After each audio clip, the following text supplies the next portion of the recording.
the river of my village doesn't make you think about anything. When you're at its bank, you're only at its bank. There's something quite special about cycling alongside the Tejo River in Lisbon. The bike paths wind around the riverbank, displaying the poetry of Portuguese writer Fernando Pessoa. This project was designed by the municipality of Lisbon to promote urban cycling, and the poem resonates and connects with the location perfectly. Here, close to the most western point in Europe, the poem evokes America. Through the Tejo, you go to the world. Beyond the Tejo is America and the fortunes you encounter there. Hi, I'm Anita Anthony. Welcome to Eco Trek. The Mercedes-Benz F-Cell Tour will also make its way to America from Lisbon. But en route to the New World, Christian not only bicycled along the River Tejo, but also met people in Lisbon who take part in creating beautiful and inspirational green design there. This place is called Boca do Inferno, the mouth of hell. And could there be any better start for Eco-Trek than this natural spectacle? We are in Cascais, south of Lisbon, Portugal, where I want to show you some interesting people and their stories. So let's go downtown.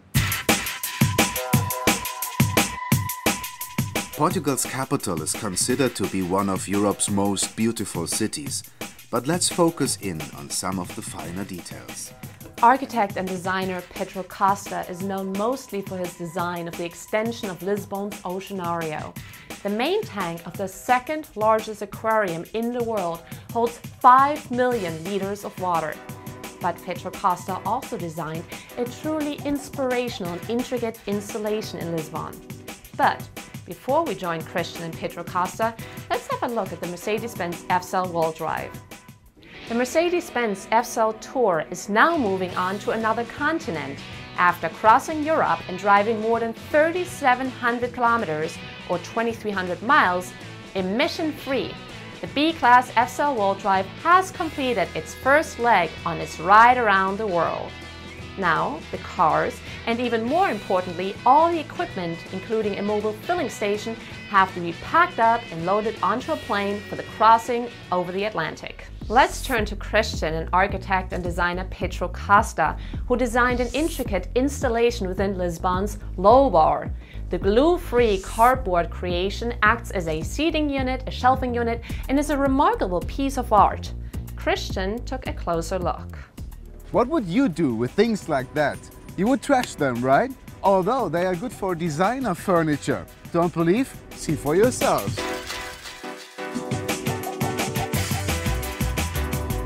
Pedro Costa's tables and stools made out of ordinary cardboard can be bought by everyone. I meet him in Fabrico Infinito, run by his friend Marcela. Marcela creates chandeliers out of discarded broken objects, and the motto of her shop is sustainability. The majority of the artwork here is made out of recycled materials. Shoes out of cork, furniture out of wood from the trash, a bench out of steel and plastic bottles. Marcela could probably make more money in her profession as a graphic designer, but as she says, the fight for a more eco-friendly society has always been in my genes.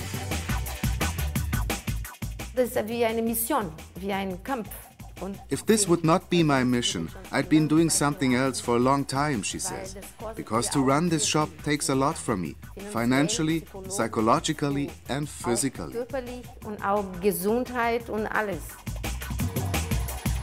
As the low bar in Lisbon shows, Pedro Costa's cardboard furniture is not a useless gimmick, but all-day proof. We are stuck in old patterns, what works and what not, says Pedro. As an architect, I always develop things that the persons ask me to do. So I try to put questions and give answers, and sustainability is one of the questions nowadays. Before we turn our back on the old world and set our sights on the new, we stumbled across photos of this unusual Stone Age house in the mountains of Fafit, Portugal. This house looks like it came right off the set of the 1960s cartoon The Flintstones. There was speculation as to whether this house was actually real, but it can be seen right here on Google Earth. The front door, windows, and rusty-looking roof and chimney sit angled on a hill and are wedged between 4 large craggy boulders.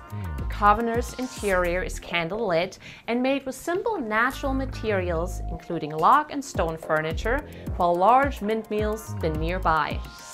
An eco-friendly getaway where Wilma and Fred would fit right in when we can imagine recharging your batteries before heading off to the new world.